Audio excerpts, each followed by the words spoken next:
Welcome to the Slop Farm. Enjoy the video.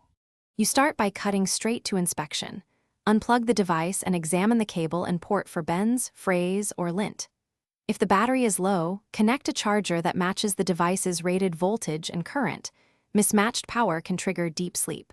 Once you have a known good cable and adapter, plug in and watch for LED or screen response. This confirms power delivery. If nothing happens, try a different outlet and document any indicator lights or beeps. Once power delivery is confirmed, you move into recovery.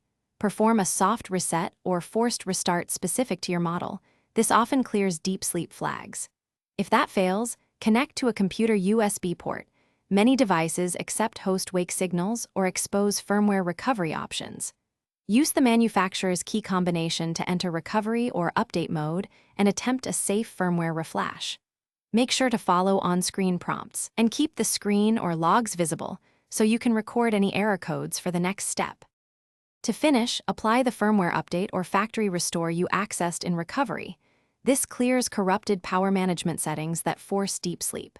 After the process completes, reboot and verify normal boot sequences, battery percentage updates, and the charging animation or LED.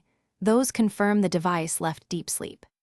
If the device remains unresponsive, test with a replacement battery or seek professional repair, because hardware faults, like a failed